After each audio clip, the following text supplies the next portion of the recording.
Hello and welcome to the Cardiac Cats YouTube channel. I'm your host, Jacob Shorba, and today we're going to be getting into kind of the later half of our summer scouting as we're going to be talking about the linebacker class. So we've got this group left. We're going to follow it up with running backs. We're going to be looking at defensive tackles. And then finally, we'll take a look at quarterbacks. And not all these positions are really centric around, what the Jacksonville Jaguars might be investing in. This would be a video, for example, that would probably fit the billing on that. In the sense that it's not something they'd be investing in. If they pick a linebacker next year, it could be kind of rough. But it is still something we're going to look at, right? Because I do think it's important to understand where prospects are going to go, how strong the class is in certain areas. Because, for example, last year, you wouldn't be looking at quarterbacks, but you got 6 guys who went in the top 12 picks. And that drastically changed the entire draft. Because if that didn't happen, if those guys went later, maybe a Brian Thomas Jr. isn't available at pick 23. Maybe you can't trade back as far. So it very much does impact the class, and we are going to take a look at all these positions for that reason. You also honestly never know when a player might just end up going downhill in their career. It's not something we ever expect, right? But there are just times where that happens, and it feels like every year there's usually one guy that you expect to stick around that doesn't end up sticking around, whether it's that reason or others. So we are going to talk about this class, and I'm actually going to start this off quite a bit differently than the other videos, because we're going to go back to a player that he was listed as linebacker last year, but he's going to be making the transition to edge rusher. He is a top-tier prospect in this class. We're going to discuss him, and I do want to note as well, we'll probably wrap back around at the end of all this and talk about some prospects that I missed throughout the summer, because right now I've got a list of probably 10 to 12 guys that I would have liked to bring up that we just didn't get to. So with that said, let's talk about this linebacker to edge convert first. And then I've got 7 linebackers that we're going to talk about. It's not a super big class, not a deep class, but I do think there's some fun guys at the top of it, and you've got a few starters thrown through as well. So first guy, Abdul. This is our convert to edge rusher. I gave him a really high grade. I think that this guy is going to be special at the NFL level. And as far as my pro comp here, which we'll talk about a little bit more later, this is a ceiling pro comp, right? This is not one where, okay, this guy is literally Micah Parsons, you got to pick him first overall. He has to prove that, but I see everything in his game there to get it done. And I think this guy, when you talk about the issues that he has from last year and the position change he's making, I think a lot of his issues get mitigated, and he could end up being like a top 5 prospect in this class at the end of the day. Like, I think that's the direction he's heading. So we'll talk a little bit about that, though. Actually, funny enough, my grades here, if you remember James Pierce Jr., when we scouted him, it is almost identical. Same letter grades, pluses, minuses, maybe a little bit different, but literally everything is identical across the board. Very similar prospects in terms of what their strengths are. Maybe not the entire game, though. Now, getting into Abdul, though. He's a 6'3" guy, does have really long arms, so kind of feels like that Dallas Turner mold a bit, although Turner was not 262 pounds. That is probably the big advantage here for Abdul, where I think, maybe you boost up that run defense grade this year because you're a bit bigger.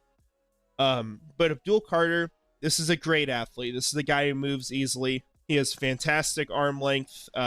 He's reportedly ran a 4.48 in the past.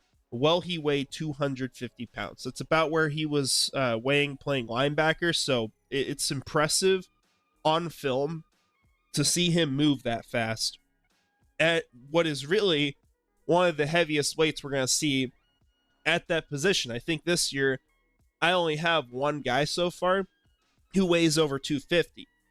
So we'll get into that guy today, right? But really impressive stuff there as far as his movement. He's an explosive guy as well off the line of scrimmage. The way he gets off the line of scrimmage so fast is going to challenge tackles immensely. Because if you got lined up on the edge and he's getting off that fast and he's got an arsenal of pass rush moves to throw at you, which I do think he has quite a few already, it's game over for a lot of guys. You have to be a very good offensive tackle to be able to deal with that. But talking about run plays here, he does show the ability to penetrate the offensive line and stop him. So there is something there. It's just something that he has to do more consistently. You also see instincts that flash on film. You also see him in coverage. So this is probably a guy, this is why I have him listed as an outside linebacker, that could drop into coverage and actually do that effectively and not just be someone that we're sitting here saying, why the heck are you putting him in coverage? He's not built for that. This guy can do it. He can do it all. As far as bend on the edge, he should be able to. His athleticism and flexibility are high end. We obviously have to see more of this, though, because of the position change. So that is a pretty big deal here. And as far as speed to power, he has great conversion there. He will absolutely decleat guys when he hits them. He will put offensive tackles in the dirt at times. So really great stuff there. His suddenness is elite. All these things that he brings as a speed rusher are top tier.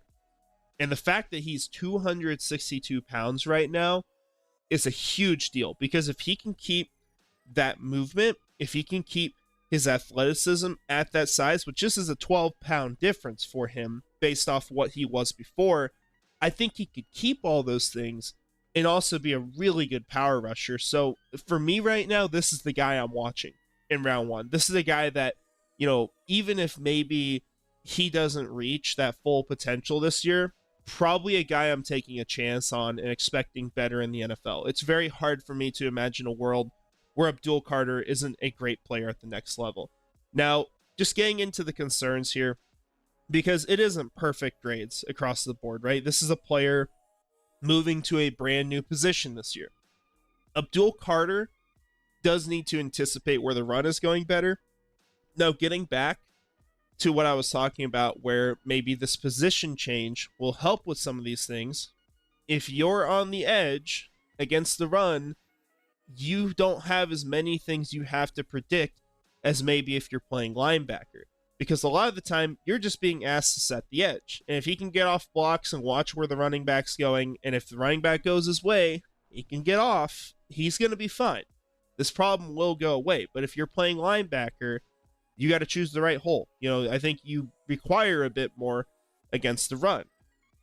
He's also a guy that unfortunately has a metric crap ton of missed tackles. So this is a big issue to fix. I think it was around 28% last year. So that is a really bad number there and could tank a grade for some people.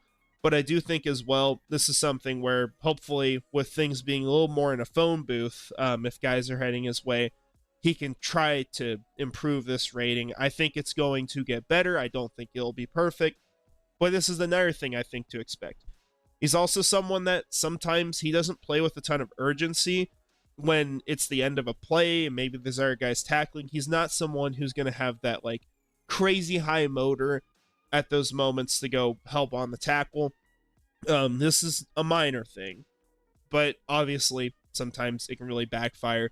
So you'd like to see more of that. But once again, if you're playing on the defensive line, you can't take plays off, right? If you take a play off, the tackle's going to maul you. You just can't do it because you are lined up with that guy one-on-one. So I think all these concerns, you see reason for it getting better. And then obviously the lack of experience as an edge rusher. That's a big thing. Now, I had to watch him play his blue-white spring game for Penn State because it was hard to find a bunch of snaps at edge. But when he plays at edge, you see that everything's there. And that was the game to me that shows the potential for this year. So putting him right now at a blue chip grade at S tier is a bit of a projection, but I feel really confident that he makes it there. To get into my summary on Abdul Carter, I say he's a freakish athlete with unbelievable upside as a pass rusher. He has elite mobility, great length, and reportedly ran a blistering 4.48 second 40-yard dash at 250 pounds. Carter has moments where he shows elite instincts, especially when he's used in coverage. While Carter doesn't have much experience playing as an edge rusher, his tools point to future success in his full-time role there. With snap timing and explosion, he'll easily catch tackles off guard with speed to power conversion and his arsenal of pass rush moves. Similar to another top edge rusher in the class, Carter needs to improve his anticipation as a run defender, although that should be easier moving from linebacker to edge rusher. There are also times where Carter won't put the full effort in, which could raise some concerns. Perhaps the biggest of these concerns, though, is his tackling issues, as he missed 28 tackles in 2023. Carter has the chance to skyrocket to the top of draft boards, and I take the bet that he does. So, getting into the pro comp here, just to make it clear why I chose this once again, it's a ceiling comp, right? But I chose Micah Parsons. The big thing here is we're talking about a linebacker converting to edge. You got the same school, same number as well. Try not to scout as much off of that, but similar situations, right? The difference is that Carter is making this transition much earlier. He's doing it at the college level instead of what I think was like year 3 in the NFL for Micah Parsons. Both these guys as well, looking at size, they were lengthy, albeit shorter prospects, so long arms, but maybe not that 6'4", 6'5" height. Guys, though, that had incredible pass rush upside, that had incredible movement skills. Guys who could really do it all in the front seven at the NFL level and in college to start, of course. And both prospects, to me, had immense versatility. So that's kind of what I'm getting at here. Now, getting back to the film I watched just to wrap this up, it was Ohio State and Michigan in 2023. There was 2 games I watched, and then I watched probably about 15, 20 reps in the blue-white spring game. It's kind of hard to find them, though, because they're getting all their players on the field. So that's why I saw him. But it was impressive stuff. I want to make sure that I at least mentioned him before maybe we go back and talk about the forgotten prospects, because this is a first-round guy, right? It's hard to imagine him not being that. And it was just a guy that unfortunately got missed earlier on in a new class because of the position change. So now with that said, we're going to get into our actual linebackers here. So first guy is really interesting. And that's another way of me saying confusing. And that's Smael Mondon Jr. out of Georgia. We'll call him Mondon, be a little bit easier, although I'll probably be mispronouncing that as well. So getting into him, first thing I gotta know, I gave him a D- for size, but even with that, this guy has awesome length for the linebacker position. Might be the best length in this class. Why he gets a D- is because that 230 you see for weight, I think it's full of crap. I don't think he's even close to it. If you look at pictures of him, he looks like a bigger cornerback. That's pretty much what he is. He's not a guy who's built in the mold of a linebacker. So that's where the size grade gets kind of weird with this one. It's hard to project players like that. That's the big question with Mondon. So getting into positive notes, though, we talked about the fantastic length. This is a really damn fast player. He moves like a cornerback, and he moves like a fast cornerback as well, not just an average one. I think he has great movement skills. He's quick. He's explosive. And then as a tackler, he's very consistent. He's someone with a very low percentage of missed tackles. It's something you love to see. Usually these guys do not land low on the list, but it's really just that size here and then the lack of refinement in this game. He's also a guy who plays very hard. He plays aggressive. And while he's, not really got the mass to do it all the time, he tries to lay the boom. And then the final thing I wrote as a positive was that he's a dangerous blitzer if he gets an open lane to the quarterback. And if he's getting those lighter blocks, if he's getting tackles who are trying to disrupt him, he can shed off of that. He can fight through that pretty quick. That's not a big deal. The problem comes when a guy is able to fully engage him. And that's where he's just dead most of the time. He'll fight. He'll use his hands to try to get out of it, but he doesn't really have the pass rush arsenal. Don't expect that from a player with this build anyway, and he ends up just kind of getting stuck once he's engaged. Now, getting into concerns with Mondon. So, like I said, I seriously question if he's anywhere close to his listed size. If I had to take a guess at what he weighs, I would say 210. That's what he looks like. And you guys can look at pictures of him and tell me if I'm wrong. I hope I'm wrong, right? Because if he's a little bit bigger, I think he could be a very good linebacker. The problem that you start getting into when you've got a guy who, for one, already kind of struggles with the mental processing at the position. Not terrible, right? But not super impressive. You kind of see it with the PFF grades. If you're adding on size, now you're losing some of that speed, which is inevitable. That's why he's so fast, is because he's what looks like 210. It just changes his entire game. And then you have to question, okay, is he going to be good now with all those changes? It's a lot of projection at the next level, which really hurts him and puts him in a spot where I don't think he should usually be a 4th round pick, but he's limited to a developmental guy, even with all of these physical traits. It's just a question of how does that translate to the next level. He's a guy as well that when we're looking at where the ball's going, he takes a bit too long to process, and especially against run plays, he'll make the wrong decision early. He'll come barreling downhill, get into the wrong lane, and the running back might have a hole somewhere else. So he needs to be a little more patient with that, but in coverage, maybe that's where things need to speed up a little bit. He has the skill, right? Physically. He doesn't really have it mentally at this point, and that's an area where he needs to develop. So still a very developmental prospect in those aspects.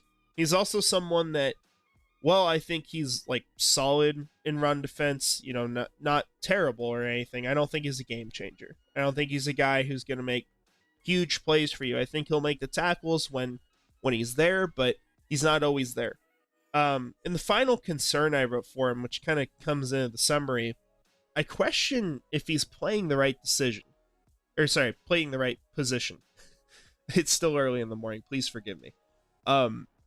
He's built like a cornerback. I made that very clear earlier. He has great movement skills. He's a very good tackler. And I think if we're talking about this kind of guy, maybe in like run defense at cornerback, he's one of the better ones, right? Because it's very little expected out of you if you're a cornerback. You just gotta, if they come out to the outside, gotta be able to make the tackle. He does that, and if he's playing outside, if there's a run up the middle, you got to go try to help if you can. And he's a guy who would do that. So I see some traits that a cornerback I think would be really good right off the bat.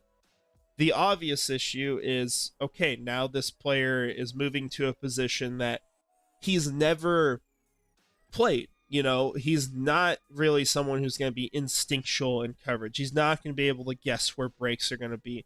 There's a lot of projection there too, but if I'm looking at his size and what he can do at that, I'm like, oh my gosh, this guy could be built for this, right? He's very muscular. If we're talking about him as a cornerback, he moves fast. He's projected to run, I think, like a 4.45. So that's good speed, and he might outdo that, especially if he put off a little bit of that weight, because if you're like 210 at cornerback, you can get a little bit lighter. I think he's closer to that kind of build, and with the lack of like clear development at linebacker, I just think that this is a guy that could make that transition. So I wonder if an NFL team, if he doesn't put on a ton of size, and maybe he does, right? Maybe he comes into this year, closer to like 225. Or 230, and then this gets a little bit better as a projection. But if he doesn't, I really question whether an NFL team is going to look at him and say, you know what, this guy can start for us. He's a linebacker. I'm not too worried about it. Maybe he just puts on a little bit of weight, and that's it, right? I don't know if that happens. I seriously question that, and that really hurts the projection. But my summary for him to wrap this all up, I say he's a lengthy, athletic linebacker with some projection concerns at the next level. He's listed at 230 on Georgia's website, but it's evident on film that he's well below that. Given his size, he's a great athlete. He flies around the field. As a run defender, He's a guy that's not always in the right spot, but when he is, he makes the tackle. He plays an aggressive brand of football. He often goes for the big hits despite his lack of mass. And while Mondon lacks a pass rush arsenal, he's a dangerous blitzer when he's given space and can close in on the quarterback in minimal time. Given Mondon's skill set and where he's at, I seriously question his choice of position. It's hard to imagine him being an effective linebacker at the next level, given his inability to battle with trench players and shed blocks. Growing as a processor would surely help, but there's a limit to what you can do at that size. Right now, I see him as a prospect with a difficult projection to the next level, which puts him after the third round, which I think is where you probably are going to take developmental guys. So my pro comp here, and this is if he gets on a little bit of weight, is Deion Henley. And it's going to be a loose comp, right? Because Mondon is unlike really any players we've seen. If he's really that 210, and I'm sure he'll bulk up a little bit before the combine and it'll look better. I don't know if he'll play at the new weight, but this is a loose comp for that reason. But Mondon, he is a bit smaller. He's a little bit lengthier, but their games are very similar. These are guys with great range, guys with great athleticism, and they're both surprisingly good tacklers for being lighter linebackers. But both prospects as well struggle a bit with their reaction times, and the clear improvement comes in their instincts at the position. So that's why I went with Deion Henley. It's a loose one. If Mondon can get up his weight, I think it fits a little bit better. He's just got a little more length, and that's a good thing. Like, the frame's there to play this position. It's just the weight is really far off. Now, going back to the grade again, D plus, essentially what is in a fourth rounder, right? The way my scale works, you've got your S tier grades, which are early first round. A is going to be first round. B is second. C is third. D plus is fourth. D is fifth. D minus is sixth. And then D minus probably go for seventh as well. So usually I don't get that deep into it anyway, but that's kind of where you land. So that's where I had Mondon. I watched South Carolina, Kentucky, and Missouri, all from the 2023 college football season. So with that said, we'll go ahead and we'll move on to the next guy, who I think there's a lot of people out here who like this guy, and I kind of expected to, especially because he's an Alabama guy. But that's Deontae Lawson. So he's a 22-year-old guy heading into the draft, 6'2", 230. He's got good size, right? He's got a lengthy overall frame, decent mass, not super heavy, right? I mean, 230 is his listed size. That's still on the lower end for linebackers, but the frame is really good with Deontae Lawson. I think he's got long arms, and that's a nice thing to have. Helps you as a tackler, for example.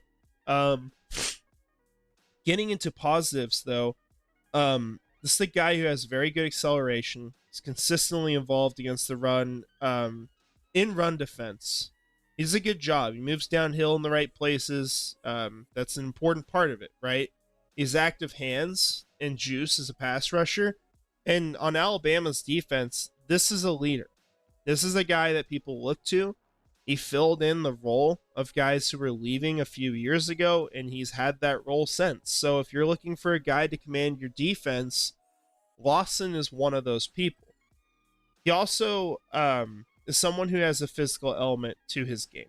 That's something that people really hype up about Lawson's game. I didn't see it be dominant necessarily, but I did see it on film, and so I gave him a decent grade there. Now, getting into the concerns, though, you're going to start to see where this F grade comes in. The top speed to start isn't great. He can get beat by receivers and by running backs when he's one-on-one. He doesn't have that top speed to keep up with all of them. He's also a liability in coverage. Just doesn't seem like he has the mental skills to succeed there right now. And that's a big issue because you're going to be out of position. You're going to allow big plays. I just didn't see many positives there until I actually went back and I looked at 2022, where he went from, in this 2023 season grading out, I think, around a 39. In 2022, he was around, I think, a 72. So it was a good grade in coverage. And it kind of brings in this possibility that maybe there's an unknown reason why Lawson took such a massive step back in coverage. And I would go off these PFF grades because, well, I haven't watched 2022. It was pretty accurate in 2023 because he just wasn't having a good impact. And I think the only reason why it's even up around a 40 is because there's at least some plays where it's neither good or bad, right? And that gets you a 60 on there, and then it gets weighed down when you make a bad play. So that's probably why he landed there. But that's a big concern with him. It's that coverage ability. He's got to show some game there. He has to show some improvement there to really be a complete linebacker. As well, in the pass rush game, well, he could be effective because of those active hands and the juice that he has. He is also someone who really does not have that many pass rush moves. I at least was not able to see any on film. So I question what he's going to be there at the next level going up against bigger and better players without really any arsenal to go off of. Now, getting into my summary for him, I said he's a lengthy linebacker prospect who's generally proficient at his work. He's a good run defender, plugging holes and being in on tackles often. He also shows juice when rushing the quarterback and plays with active hands. In coverage aspects, Lawson is often out of position, sometimes appearing uncomfortable and raising questions about his impact there. Given Lawson graded out well the previous year in coverage, it leaves room for an unknown factor potentially being involved. Lawson has really good acceleration at first, but the concerns come from the high-end speed if he's in man coverage against receivers. Ending on a positive note, though, he is a clear leader on defense, making calls and communicating with teammates before the play. There's room to improve in Lawson's game, but if he takes a step forward specifically in coverage and towards being a well-rounded player, the evaluation could go right out the window. So I will reserve this a bit and say that when we get back to him, whether or not we talk about him on this channel, because when we get to not summer, but when we get to maybe, late winter and spring, where we've got like more final evaluations on these players, there will probably be linebackers who come up out of nowhere, right? And we'll probably do a top 10 and we'll see if he makes the list. But I do think this is an evaluation that if that was a fluke, all of a sudden you look at these grades, it's like, okay, well, he's just kind of good at everything. Not great, right? But good. You can ask him to do anything on the field. So this guy's fine. He could probably start at the next level. All of a sudden you're talking about a day 2 guy. So that's kind of where I'm at on Lawson. I wasn't super impressed, mainly just because I didn't think he had a complete game. He is a 4th round guy for me right now at a D+. The games I watched, it was Ole Miss, Georgia, and Michigan, all from the 2023 season. Now, getting into day 2 of the draft, and guys I think that would go there right now. We've got a transfer. First guy I could not find a photo of on his new team. I try to get that on these graphics, but, big deal. That's Jamon Dumas-Johnson. He moved out to Kentucky this last year. Funny enough, playing against Kentucky was one of the games I watched, but he's going to be a new linebacker out there. He's probably going into, I think, was his 5th year, given he's going to be 23 years old at the end of the college football season. But this is a guy who is a bulky linebacker. He's got a bulked up frame, and in spite of that, he actually moves around really well in coverage. He has good movement skills, good fluidity, has a lot of range on the field. He's also a pretty smart player. He has good eyes in coverage. He watches the quarterback. He knows where the ball is going a lot of the time. So I really like that aspect of his game. He was a guy I did not expect to make it high on my list, just because I think last year I graded him kind of low, given that I was like brand new to scouting at that point still. So not really a great example there, but I thought I'd probably have him low. He was not super low for me because he did impress me on film. He's also a guy that, talking about positives, can pick up and run with receivers in stride. He can legit do that. Now, is he going to do a Tank Dell? Probably not, but how many linebackers are going to do with Tank Dell, right? He also is a guy who has the speed to run through gaps and threaten the quarterback.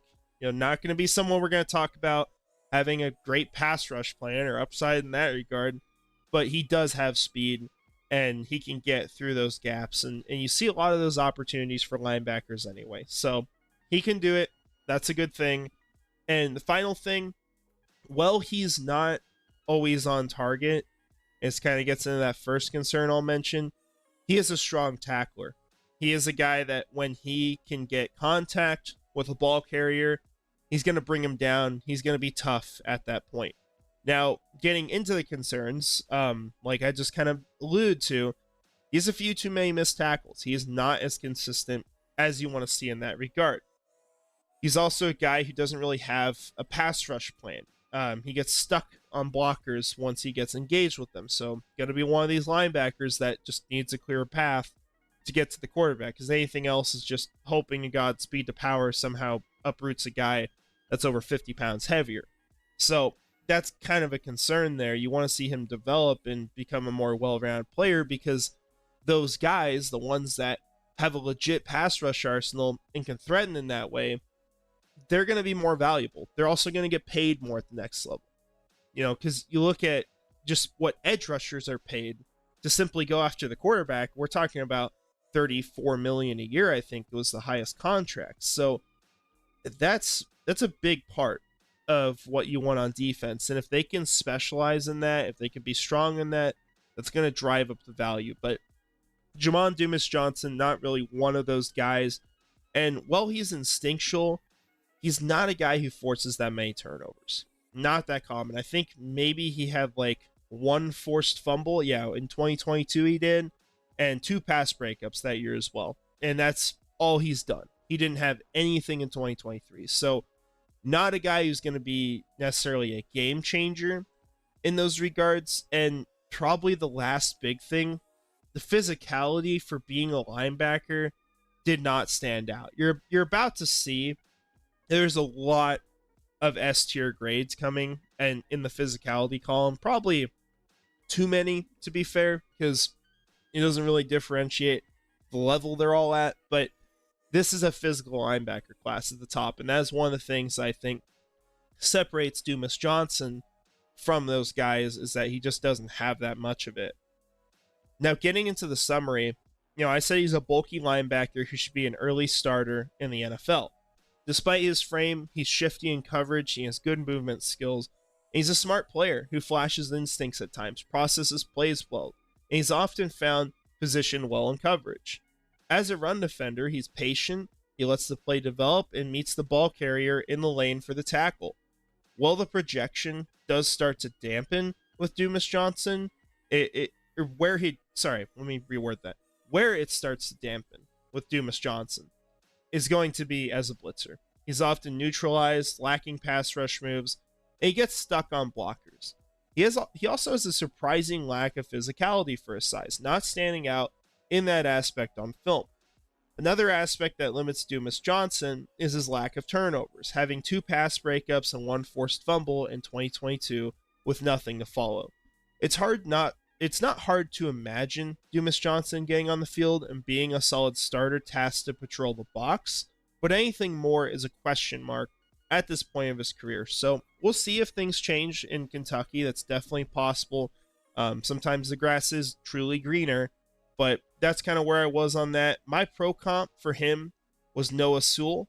Now, with those guys, they were both bulky linebackers with impressive movement skills and they had ideal range and coverage. That was what was very unique with both those guys. There were also guys who, as far as the game-changing moments, just kind of lacked them. They didn't have that many turnovers. They weren't forcing pass breakups, but they were generally smart in doing their job.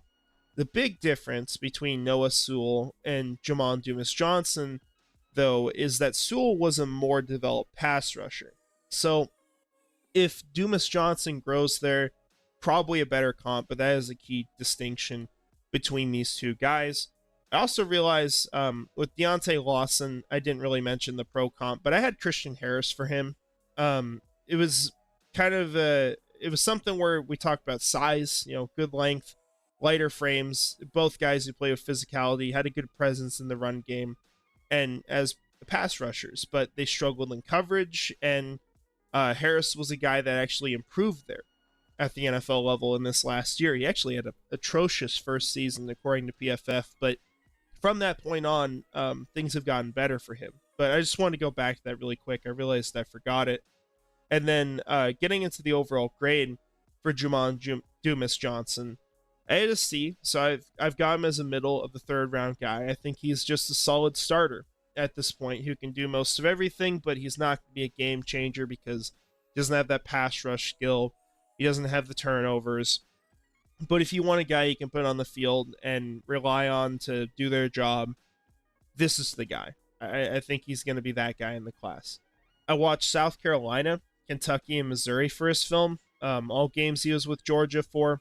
So that's what I watched. And, we'll watch some more film this year with this new team in Kentucky. Now, getting into the top four, got a lot of guys I was a big fan of here. One of them maybe not as much, but he's a special prospect, so I want to definitely keep him up here. But the first guy is Danny Stutsman. So I thought he was going to land third until I watched another guy who was really impressive and ultimately reminded me a lot of a current Jaguars player. But we'll get to him in a second. Danny Stutsman, if you want to put his game very simply, he has everything in the physicality department, everything in the physical metrics, right? Where the questions are in how he uses them, and him just being a smarter processor. That is the big question. But there's a lot here with Stutsman. I could even see for some people where they might have him as the top guy because there are, I think, at least some questions about the top guys, or maybe you don't project them as high. But Danny, he has a lot of potential. I gave him an A+ for size. He's 6'3", 255, and he is not a slow mover. He's a long guy as well. Maybe the arm length isn't incredible, but there's a lot here. He's filled out to the brim. He's not messing around as well. When he hits people, he gets physical. He will lay the boom with them. He's a really quick mover. Despite his massive frame, he has good range in coverage. Definitely stuff you like to see. He's very shifty in coverage as well. He can backpedal. He can move around. There's not really a bunch of limitations there, and adds a lot to the upside of this player because he could be a phenomenal starter in the NFL given some improvements. He also is a good tackler. He does not miss that many tackles. So that's an aspect where a lot of players generally lack there. You like to see a guy who's consistent. And then the way I describe his impact with ball carriers, it's like a car crash. It sounds like a car crash. It looks like a car crash. It might have the same damage as a car crash. He really lays the boom. I just want to emphasize that with Stutsman because that is an area where he stands out. And maybe out of all these guys with that physicality, what I was talking about earlier, where probably need to differentiate between them a little bit, Stutsman probably would be the highest of these guys. Now, getting into concerns, there are times where he can be over aggressive. He can miss his target. There's questions about his angles, right? He's very much like, okay, I see the ball. I'm running towards where the ball is right now. And he might have been able to get a guy if he angles himself out more, but instead he just runs towards him and lets him by. So he's got to kind of watch that a bit. He also shoots down the wrong lane at times against the run too often, maybe a little too excited to get to the ball carrier. And the major limitation of his game is really those decision-making and processing skills. But the good thing, and why you'd make an investment on him early on day two, or more so middle of day two, is that he can overcome these things. These are not problems that are just impossible to deal with. He also does seem a bit hesitant in coverage. That's another thing. So you want to see him get a little more comfortable, be able to anticipate and act upon things. And then he doesn't really have much of a pass rush arsenal. Now, he does have some speed to power. I watched the clip and I put it on my Twitter where he just kills a tackle. I mean, or maybe it was a guard, but he comes downhill, hits the guy in the chest, and the guy literally does like a freaking backflip on the ground. just rolls them over. It's really fun to watch Stutsman play, and for any team that drafts him, it should be fun to watch him. Maybe not if he makes those mental mistakes, but there's a lot here. And I could totally understand why people would have him ranked higher. It's just a question of positional value, and is he going to make the right decisions at the next level? But my summary on him, I say he's a massive linebacker who specializes in creating car crashes on the field. He has a massive frame, he has the size of an edge rusher, and he uses that to bully ball carriers and unsuspecting linemen. Despite his size indicating otherwise, he's an impressive athlete with great downhill speed and fluid movement when shifting in coverage. When evaluating his physical metrics, there isn't an obvious limitation. Stutsman will need to improve his game in the decision-making aspects. He's often over-aggressive and commits to the wrong direction, limiting his impact as a tackler. While he has great movement skills, he doesn't have a wow factor in coverage and often stays in place. As a pass rusher, he also does have great speed to power conversion, but he doesn't have a legitimate arsenal of moves, limiting his ability after first contact. Now, Stutsman has a lot to work on to become a complete prospect, but there are special and exciting traits on film that warrant an early selection. So I went with Pete Werner as his comp. These are guys who were big, hard-hitting linebackers with really good athleticism, surprisingly good athleticism for their size.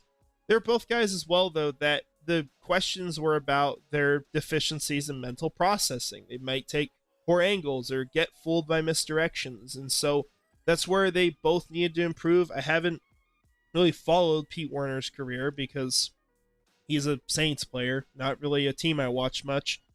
But this is based off of where they were coming into the NFL. And we'll see if Stutsman takes a step forward, because that could change.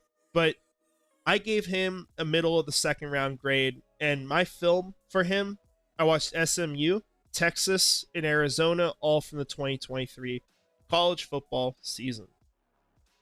Now, we're going to get into what is, I would say, probably my second favorite player in this class, just because there's one guy I've liked for a very long time that we'll get into eventually.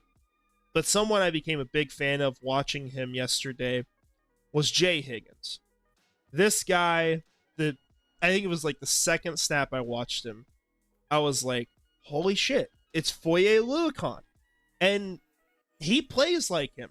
He is very similar to the way Oluokun plays the game. Where their strengths are and leading in tackles and all that stuff, it's all here with Jay Higgins. So really fun to watch, just to get reminded that. I had to watch some Foye Oluokun highlights to make sure I wasn't tripping. And maybe there's a little bit of a difference in, like, maybe Oluokun's a little faster, or he's not as bulky on the top half, because Higgins is a top half kind of guy. He is very similar to Foye Oluokun. But getting into the positives here, just a smaller note to start off with, he gets off blocks consistently in run defense to make the tackle. He does a great job of that. This is an elite tackler. He's a guy who led all of college football in 2023 in that category, and that's not the only reason why I comped him to Foye Oluokun. There's other things about his game too. But he's got very quick and explosive movement. He's fluid in coverage. He makes those fluid transitions. Talking about motor, this is what you look for when you're looking for the definition of a guy with relentless motor. The big reason why he's such a consistent tackler for Iowa's defense is because he's consistently getting involved. He's consistently moving towards the ball. He might be halfway across the field. He might have even gone up the wrong gap to try to stop the play. He'll still be in on the tackle, because he is going to find his way over there and make damn sure this guy gets tackled down the ground. That is the way that Jay Higgins plays the game. Now, talking about coverage, he's solid there. He's assignment sound. He shows some good instincts as well. And he actually, surprisingly, I think, graded out his best in coverage last year. I didn't see the incredible plays necessarily, which is why he's at an A-, but I didn't see anything bad either. I didn't see a play where I was like, what the heck is he doing? He screwed up here. Final positive, though, this guy's a physical player. Absolutely physical. I gave him an S tier for that reason. Maybe he's a guy who moves to A+, but when he hits someone, you hear it on the broadcast. You hear it from the top corner of the stadium. You're going to know that he hit someone because it is an audio thing and it's a visual thing. Now, getting into concerns with him, length and size is solid. It's not a ton more, right? 6'2", 233. I might think he's maybe bigger than 233. Maybe he's more like a 240-pound guy, which is why he got a B plus in size and it wasn't really a low grade. In the pass rush department, similar to Aluakon here, there's not really a ton there. There's not the pass rush moves. There's not much of a plan. But if he gets in open space, yeah, he's going to run down the guy. He's going to do everything he can to kill the quarterback. Now, as well, this is a guy who's probably not going to create a ton of turnovers in coverage. He's not going to be getting a ton of picks. Maybe that changes. I hope it does, of course, but just wasn't something that you saw in statistics, wasn't something you saw in film. And then against run defense, there's times where he can be in the right spot a bit more often. That's probably what limits him from having a damn near perfect grade there, because he's just an awesome tackler. He is a guy that I just have a hard time not seeing him as a good starter in the NFL. And that's why he went over Stutsman right now, because while Stutsman may have more upside and he has some of the exciting traits that Higgins does, Higgins' game is just there, right? I don't know if it changes a bunch this year, but this is a guy that I'm really confident in what he does, and I think you just see a master of his craft. So very impressed by him. Getting into his summary, he's a refined linebacker with an incredible knack for being involved on tackles. In 2023, Higgins led all of college football with 171 total tackles. Keep in mind, this is a shorter season, by the way. An evident statistic on film. It wasn't a play where he was not in on the tackle. It was just all the time. He's constantly involved. In run defense, he has a great job of getting off blocks and wrapping up on tackles. He has nice acceleration that lets him win in close quarters and in coverage. He has nice fluid transitions and a solid understanding of play development. He may not have the top end speed to carry receivers for long, but he will be reliable in that role.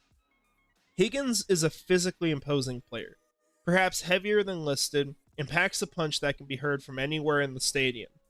The major limitation for Higgins comes in the pass rush department. He lacks counter moves and is often having to rely on open lanes to the passer. While I praised Higgins in most areas, there's still room to grow his instincts and become a true playmaker at the position.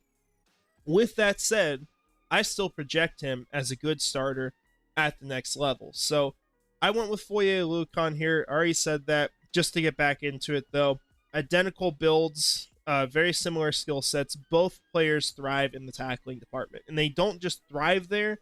That is where they are among the very best at their positions, right? They're at the very top.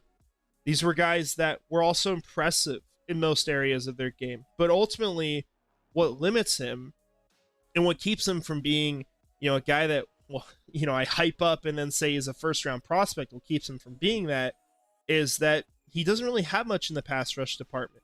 That limits him from being elite at the position. That's, I think, a reason why, just getting to talk about Foye Aluakon for a second, he's not looked at as like a top 5 linebacker by a lot of people, because he's just not really a guy that is going to bring a ton in the pass rush department. He's not going to be on a ton of sacks. He's not going to get 10 or have a super impressive season there.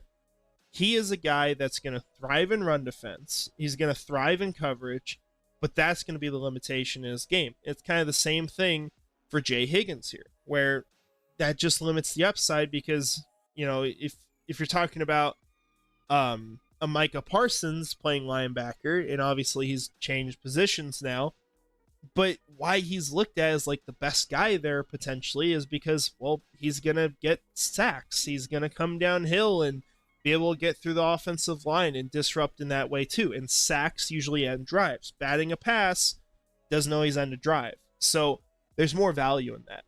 But still, he gets a B for me.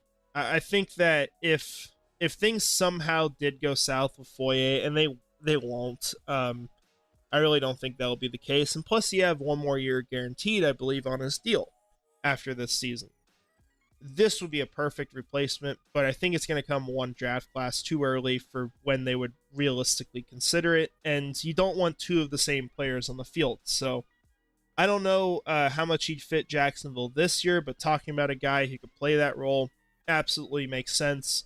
Now, the film I watched for him, I watched Penn State, Wisconsin, and Michigan, so pretty big games for them, especially with Wisconsin, the weaker opponent, being a pretty big rival. It was brutal what Iowa's defense was doing to their running back. I'm trying to remember his name. Super bulked up guy from last year, Braylon Allen. I think they made him fumble like twice in that game, so pretty fun stuff to watch though. But that Iowa defense does have some pretty good players in this class, even if they're not first round prospects like we thought Cooper DeJean was, or at least most other people thought. Now, top two guys here. A lot of people have Harold Perkins as the number one. I do not right now. I have him as the second overall prospect, and I have him there because there's some concern about how he translates to the next level. And I think a cautionary tale with a former prospect who I actually wanted the Jaguars to get that year if he fell, but didn't end up happening. And it's probably a good thing, although they picked CJ Henderson, so not really much better, actually worse. But we'll talk about that in a second. So that's kind of why he's here.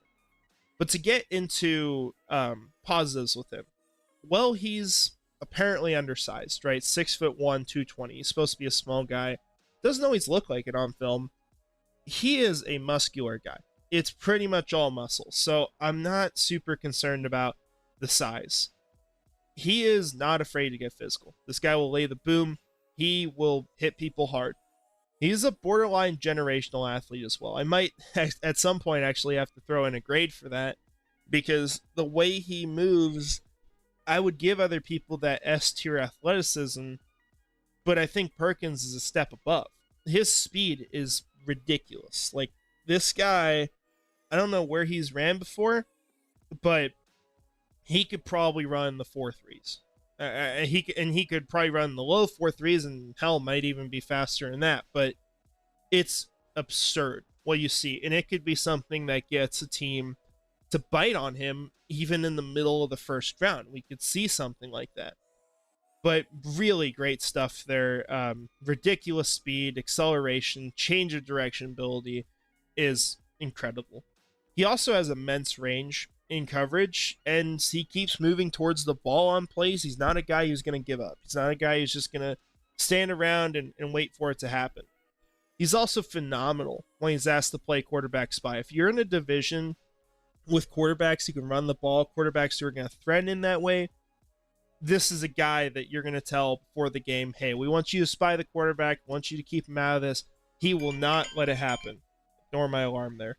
Now, other things to note about him, he has the speed to blitz around the edge and penetrate gaps. There's even talk about him, given his blitzing skills, that he could potentially consider transitioning to edge.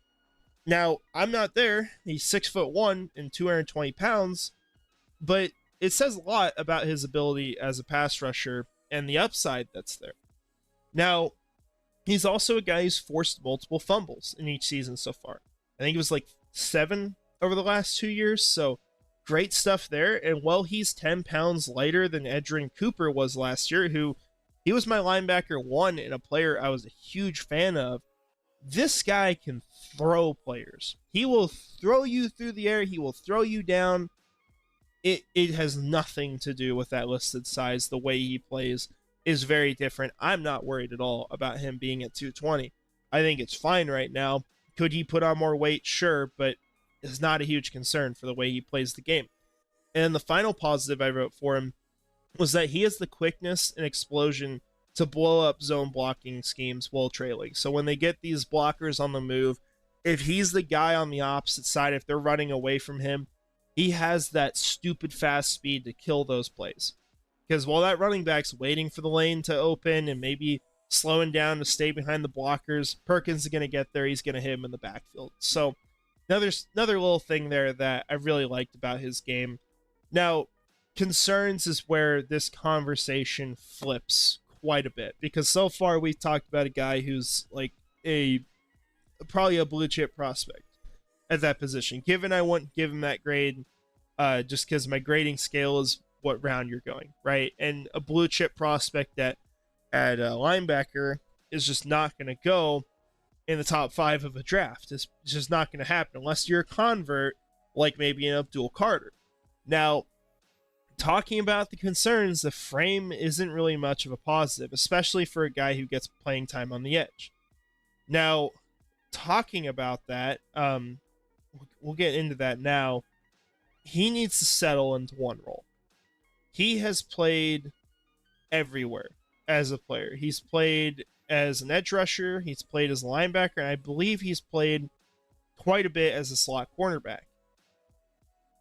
I feel concerned with him because of Isaiah Simmons, who is the comp here, because the way they were used in college and what happened at the NFL level might be the same too, but we'll see, of course. But especially the way they were used in college, very similar. These guys did not have one position they were playing at. Now, I don't know if Perkins is as refined as Isaiah Simmons was at any of these positions. That makes this potentially even more of an issue, because when Simmons got to the NFL level, he just did not live up to the billing as a player. He played too many spots. He was not a master of any one thing. He couldn't play linebacker at that high level you wanted there. He couldn't play edge rusher at the high level you wanted. He couldn't do slot at the high level you wanted. And he ended up getting traded in his 4th season to the New York Giants. And it wasn't for a whole ton. And that's just how it ended with Simmons, unfortunately, because they never let him just learn one position. It's one thing to, go out and, move around a little bit, right? But you're still predominantly at one spot. It's another thing when you don't have a position. And Perkins is a guy that I think could, unfortunately, have a similar career in the NFL, although he should stick around for a long time just because of these potentially generational traits he has. But he's a guy who's not refined enough in any one thing. There's some stuff there, but a lot of it's propped up by the athleticism. And I worry that LSU is just going to have him everywhere again this year. And he's going to come into the NFL, and a team's going to pick him that says, hey, we're going to have you play everywhere in the front 7. You're going to be edge rusher, you're going to be linebacker, you're going to be a slot cornerback. That's just not what he should be doing. I think this guy has a phenomenal build for linebacker. I think he's got a lot to work with there. I think he can do everything you're going to ask for if you just let him hone in his game there. I think he could be a really good prospect. And I think he could be the best linebacker in this class pretty easily if he takes a step forward this year. But there's that concern with the projection, and that's what keeps me from having him be much higher. And in fact, he might be more of a early 2nd round guy for me. A lot of the times when I put down these grades, that's more so where you would go if I was choosing for every team. But a lot of the time I want to draft this guy, later than what his projection is, because you want to get more out of him. You want to get the better deal. If it's worth 50, you'd hope you paid 35. So that's a big thing to know with him. He's also a guy who needs to anticipate plays better, and he can often get fooled and give up big time yardage. So getting back to talking about refining his game, getting smarter, he doesn't have the time at one position to do that. He also needs to clean up more as a tackler. And as a pass rusher, why he doesn't get like an incredible grade is that he does need to add a larger arsenal of pass rush moves. There's a lot of times where he just simply tries to win with pure strength. And that's going to have to change, because it's not going to work at the NFL level. It's already not working all the time at the college level. So that's something I'm a bit concerned about. But getting into the summary here, I said he might be a generational athlete for the linebacker position. His movement skills are unparalleled by anyone I've watched, and they aren't the only asset he has. He's a physical player. He lays the boom, despite appearing undersized in the weight column. He has essentially unlimited range in coverage and gets himself involved in plays. He has the speed to blitz through gaps and even win around the edge with minimal resistance. On rushing plays, he can get into the backfield to make the stop when his instincts are on and even make tackles while trailing against his own blocking formations. These traits often point towards a blue chip prospect, but some major concerns keep me from making that distinction. Perkins won't be able to make the full-time transition to edge rusher that Abdul Carter is, which raised his value immensely. Perkins plays too many roles too often, lacking adequate playing time at one position. This has hindered his development as he lacks anticipation, he loses players in coverage, and he has a limited pass rush arsenal. The career of Isaiah Simmons is a cautionary tale for athletes, quote-unquote athletes, looking to transition to the NFL level. It would be best for Perkins to become great at one thing to reach his ceiling in value in that position as linebacker. So, one more time talking about this comp. This was not a comp about size. It was a comp about versatility on the field. Both prospects split a lot of time among playing edge rusher, linebacker, and cornerback, but never settled into one position. And both of them have elite athleticism. Both of them have that great trait that let them do all these things, but it almost bit him in the ass because now he's not going to be a guy who's refined at the position he should be playing in the NFL. And it's just a matter of hoping that sooner rather than later, he settles down and becomes really good at that one thing before, maybe you're getting to year 3 or year 4 of a rookie contract and you're trying to earn that second paycheck. And now there's questions about you at a position that's massively devalued. So my overall grade here, I have him as a late first right now. Probably an early second, though, if I'm to revisit that. And the film I watched Florida State, Ole Miss, and Alabama, all from the 2023 college football season. So with that said, we're going to get into my top guy. Someone who I've been a huge fan of for a while. Might have been my top guy last year, although I think I might have given it to Edgerrin Cooper. It would have been super close. But Barrett Carter out of Clemson. Love the way this guy plays the game. He's going to be 22 this college football season. He'll turn 23 his first rookie year his rookie year in the NFL. He's 6'1", 230, so not like a super tall guy, but he has pretty good length still. He has an athletic mold for the position. He has some explosion. He moves quick, and he's a physical tackler. He's not afraid to get dirty. And he looks bulked up for his final season. That's another thing to throw in here. What you see on your screen right now, he looks bigger now. He might be more like a 240, and if that's true, his size grade might go up even more. Now, this is a guy who in coverage does a phenomenal job. He can carry receivers anywhere on the field and hold his own. He's going to do everything you're going to ask him. He has good integrity there. It is very rare to see him give up a big play. He also functions well as a quarterback spy, and he gets his hands up consistently to disrupt throws when rushing. So he will do everything he can to try to disrupt what's going on, and he has the speed to penetrate the offensive line on rushes. I think when you look at what the ceiling is for Barrett Carter, go watch the Gator Bowl. So actually, the game played in Jacksonville last year against Kentucky, between Clemson and Kentucky. He had a phenomenal game. I think that's the game that shows what he can be, and that is a game-changing linebacker. If he can really do everything at a high level, that's what he could be.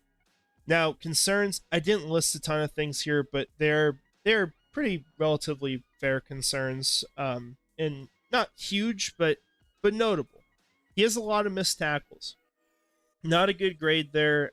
He needs to improve in that regard, and he can improve how he anticipates against the run. Sometimes he doesn't get to the right lane or makes the wrong decision. So you want to see him get smarter there. I think he could do that in his final season.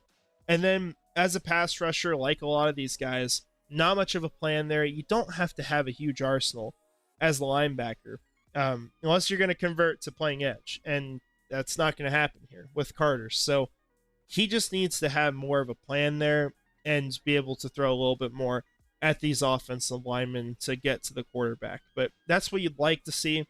My summary for him, I wrote that he's an excellent coverage linebacker with clear upside in run defense and pass rushing. He has good length and high-end athleticism, and he appears to have bulked up even more for his final season. He looks jacked. You gotta go see pictures of him. He looks ready to play linebacker at the NFL level. He has good integrity in zone coverage, aware of how the play develops, and keeps himself in position. When covering tight ends and running backs, Carter can carry and blanket them at the catch point.